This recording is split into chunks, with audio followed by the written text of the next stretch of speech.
সূরা ফাতিহার 60টি আয়াতের শিক্ষা যদি কোনো মানুষ গ্রহণ করে, আমল করে, আল্লাহ রাব্বুল আলামিন তার জন্য জাহান্নামের 7টি দরজা বন্ধ করে দিবে। আর জান্নাতের দরজা হচ্ছে, মোট জান্নাতের সংখ্যা কয়টা? 8টা। এখন জাহান্নাম বন্ধ যদি কারোর জন্য হয়, তাহলে খোলা হবে কোনটা? জান্নাতের দরজা, যার জান্নাতের সংখ্যা হলো 8টা। এখানে মুমিনের 8টি বৈশিষ্ট্য আল্লাহ বর্ণনা করছেন। এই 8টি বৈশিষ্ট্য যদি কেউ গ্রহণ করতে পারে, আল্লাহর 8টি জান্নাতের দরজাই তার জন্য খোলা হয়ে যাবে। এই 8টি কথা আজকে বলবো ইনশাআল্লাহ। কাগজ থাকলে, কাগজ কলম থাকলে লিখবেন, আর না হয় মনে রাখবেন। এই ফর্মুলাটি পৃথিবীর কারো বানানো নয়। জান্নাতের মালিক যিনি এবং আমাদের মালিক যিনি, আমার মালিকের তৈরি করা ফর্মুলা। সুবহানাল্লাহ। তিনি বলছেন, আত-তাইবুনাল আবিদুনাল হামিদুনাস সাইহুনার রাকিউনাস সাজিদুনাল আমিরুন الآمرون بالمعروف والناهون عن المنكر والحافظون لحدود الله وبشر المؤمنين صدق الله العظيم। আল্লাহ তাআলা বলছেন, মুমিনদের জন্য 8টি বৈশিষ্ট্যের কথা এখানে বলছেন। তার প্রথম বৈশিষ্ট্য হচ্ছে আত-তাইবুন, প্রত্যাবর্তনকারী, তওবাকারী। প্রথম বৈশিষ্ট্য কি? তওবা। প্রথম বৈশিষ্ট্য কি? তওবাকারী। তওবা মানে হচ্ছে ফিরে আসা। আত-তাইবুন এর অর্থ হচ্ছে প্রত্যাবর্তনকারী, বারবার প্রত্যাবর্তনকারী, একবার না, বারবার প্রত্যাবর্তনকারী। এটি আল্লাহ তাআলা আমাদের জন্য একটি সুযোগ করেছেন। আমরা তো মানুষ মাত্রই গুনাহ করে। গুনাহ করা কি আমাদের জন্য অস্বাভাবিক না স্বাভাবিক? খুবই স্বাভাবিক। এটা আল্লাহর চাইতে কেউ ভালো বোঝে না। সেই জন্য আল্লাহ তাআলা বলছেন আত-তাইবুন, বারবার প্রত্যাবর্তনকারী, বারবার তওবাকারী। পৃথিবীতে এমন কেউ নাই যে আপনি অপরাধ করবেন আর আপনাকে ডেকে বলা হবে যে এসো আমি তোমাকে ক্ষমা করে দেই। এরকম কেউ কি বলবে? বলেন। আমরা যদি আমাদের বাপের সাথে বেয়াদবি করি, আল্লাহ না করুক, মায়ের সাথে বেয়াদবি করি, মা বাপ কি বলবে যে আয় বেটা তোরে মাফ করে দেই, আয় মাপসা, মাফ করে দেবো? বলবে? মা এবং বাবা সন্তানের জন্য কল্যাণকামী। মা বাবা মনে মনে এটা ফিল করেন, ছেলেটা যদি এত বড় বেয়াদবি করলো, যদি মাপ চাইতো মাফ করে দিতাম, এটা ফিল করেন, কিন্তু মুখ খুলে বলবেন না যে আয় মাফ করে দেই। আকাশ আর জমিনে একমাত্র সত্তা যার নাম আল্লাহ রাব্বুল আলামিন। বান্দা গুনাহ করে, আল্লাহ রাব্বুল আলামিন বলেন আয় যত গুনাহ করেছিস ক্ষমা চা, আমি মাফ করে দেব। মানুষ গুনাহ করবে আর আল্লাহ তাআলা ক্ষমা করবেন, কারণ তার নাম হচ্ছে রহমান রহিম। এর অর্থ এই নয় যে আপনি জেনে বুঝে গুনাহ করবেন আর মাপ চাইতে থাকবেন, গুনাহ করবেন আর মাপ চাইতে থাকবেন। এক পর্যায়ে মনে করবেন যে গুনাহ করি নেই, তারপরে বুড়া বয়সে মাপ চাই নেব। এরকম যদি হয় তাহলে এই ধরনের তওবা নিয়ে যারা তামসা করে, তওবার দরজা তাদের জন্য নয়। তবে আল্লাহ তাআলা হচ্ছেন মেহেরবান, তিনি মানুষের তওবার দরজা খোলা রাখবেন। সূর্য যতদিন পর্যন্ত পশ্চিম দিক থেকে উদয় না হয় ততদিন পর্যন্ত তওবার দরজা খোলা থাকবে। 1। 2 নম্বরে তওবার দরজা বন্ধ হবে একজন মানুষের জন্য তখন যখন সে মার্জে মওতে মুবতালা হবে এবং মৃত্যুর কারণে তার গলা দিয়ে গড়গড় করে আওয়াজ আসতে থাকবে, সেই পর্যন্ত তওবা দরজা খোলা থাকবে। কিন্তু যখন মরণের যন্ত্রণা শুরু হয়ে গেল, গড়গড় করে আওয়াজ বেরোতে থাকলো, তারপরেও যদি তওবা না করে তাহলে আর তওবা থাকলো না। এই পর্যন্তই আল্লাহ তার তওবার রাস্তা খোলা রাখেন। এই পৃথিবীতে সব থেকে মাসুম ব্যক্তি হচ্ছেন কারা? নিষ্পাপ ব্যক্তি কারা? আম্বিয়া আলাইহিমুস সালাম। নবীরা নিষ্পাপ, মাসুম, বেগুনাহ, তাদের কোনো গুনাহ নাই। নবী করিম সাল্লাল্লাহু আলাইহি সাল্লাম 40 বছর বয়সের সময় নবুয়ত পেয়েছিলেন। এই 40 বছরের মধ্যে নবুয়ত পূর্ব 40 বছরে তিনি কি কোনো গুনাহ করেছেন? এরকম আস্তে ঠান্ডা ঠান্ডা জবাব আমি কামনা করি না।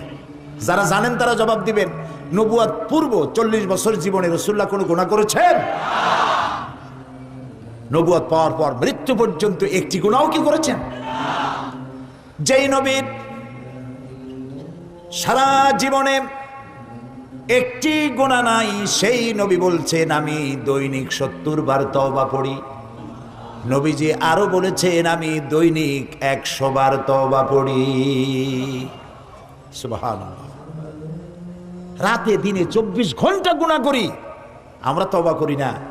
আর রাসূলুল্লাহ দৈনিক 100 বার তওবা পড়তেন। নামাজ পড়তেন, সালাম ফিরিয়ে বলতেন আল্লাহু আকবার, এরপরে 3 বার বলতেন আস্তাগফিরুল্লাহ আস্তাগফিরুল্লাহ আস্তাগফিরুল্লাহ। কয়বার বলতেন মনে থাকবে আপনাদের?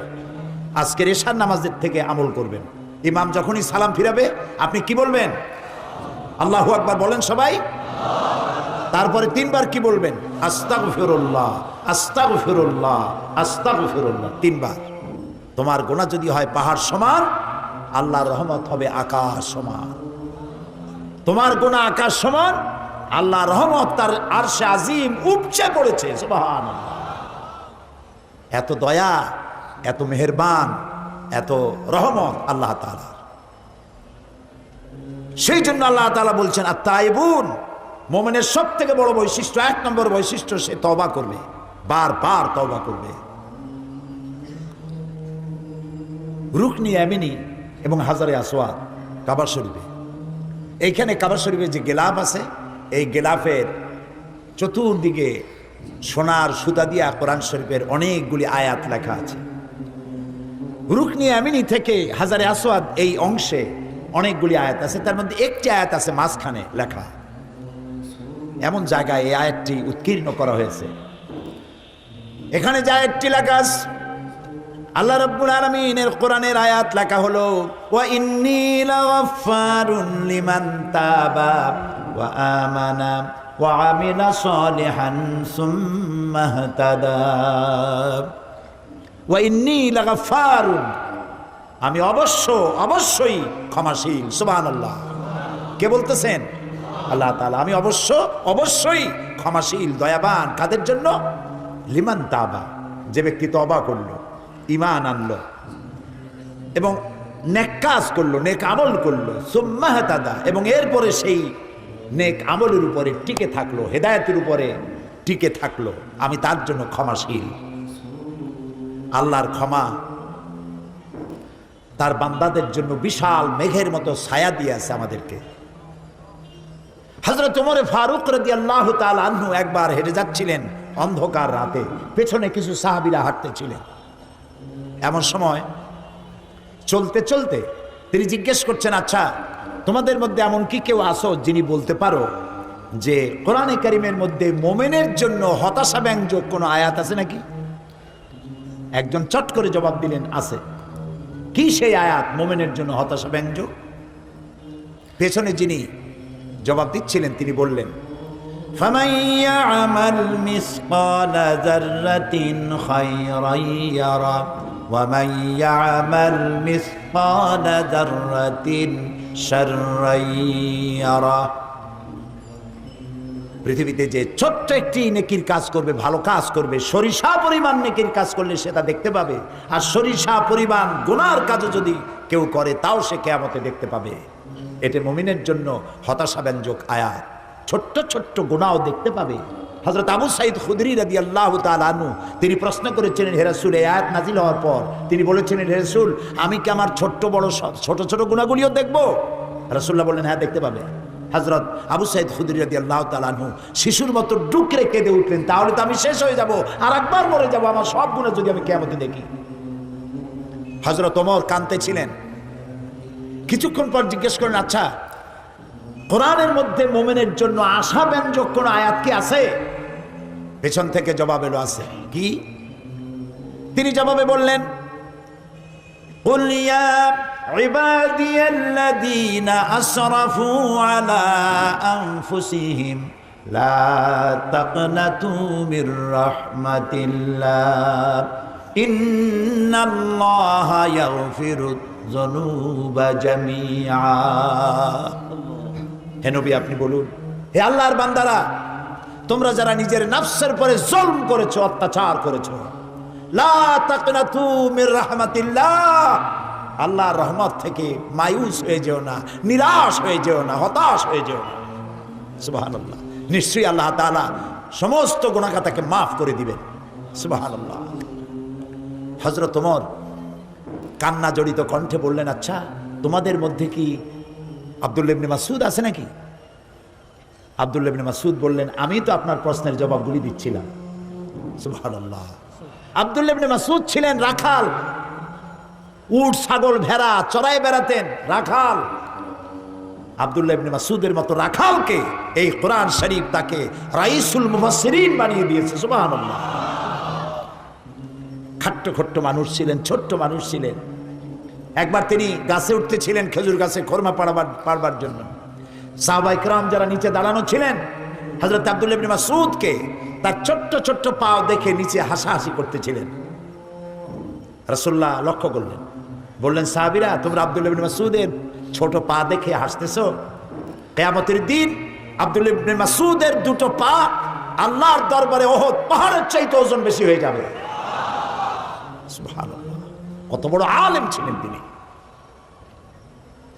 মোমেন বান্দার জন্য আল্লাহ তাআলার রহমত তার হতাশার মেঘকে কাটিয়ে দেবে। গুনাহ যারা আমরা করেছি, গুনাহ থেকে বাঁচার পথ কি? গুনাহ থেকে মাপ পাওয়ার পথ কি? নবীজি বলেছেন, আল্লাহ রাব্বুল আলামিন 3000 বছর ধরে জাহান্নামের আগুনকে উত্তপ্ত করেছেন।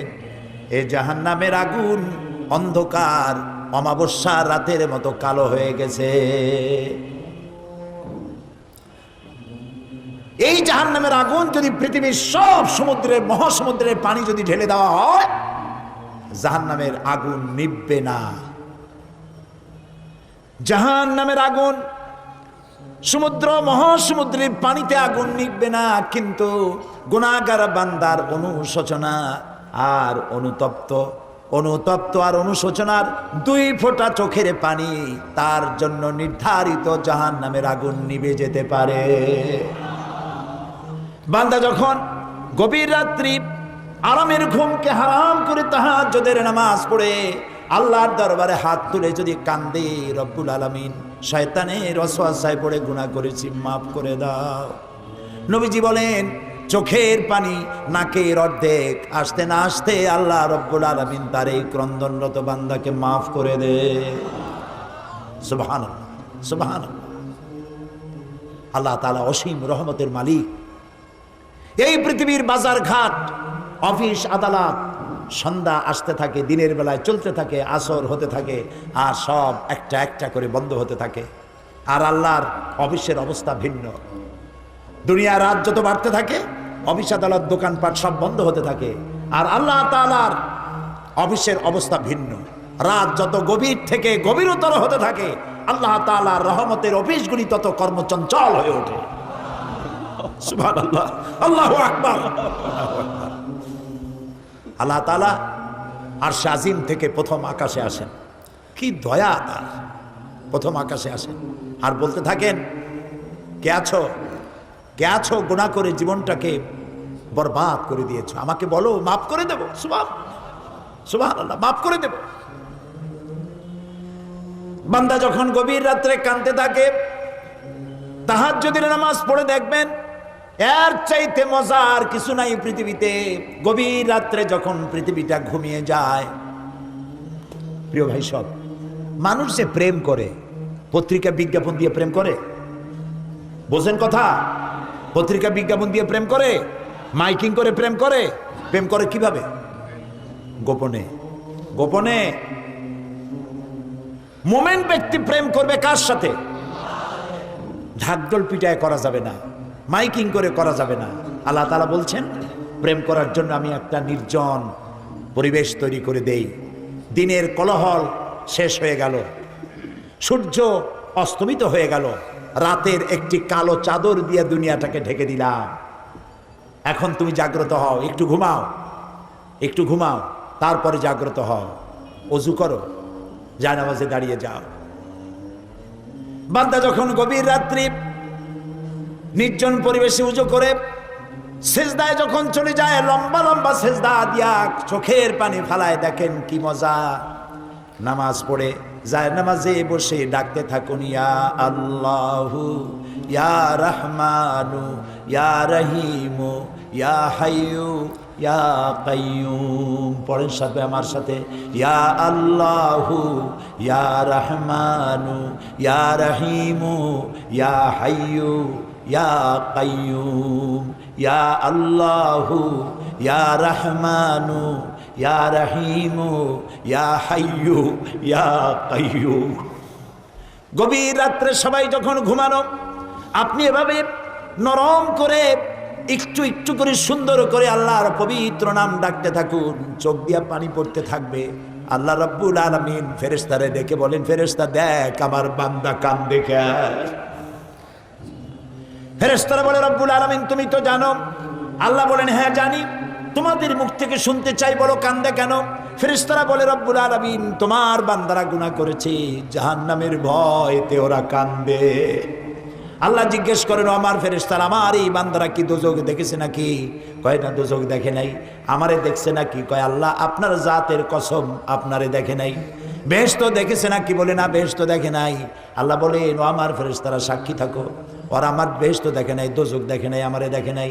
শুধুমাত্র আমার নবীর কথা, আমার কোরআনের কথা বিশ্বাস করে আরামের ঘুমকে হারাম করে যেভাবে কাঁদতেছে লক্ষ্য করে দেখো, আমার রহমতের দরিয়ায় জোশ মেরে গেছে। তোমরা সাক্ষী থাকো, আমার এই ক্রন্দনরত বান্দার বান্দিগুলি আমি আল্লাহ মাফ করে দিলাম।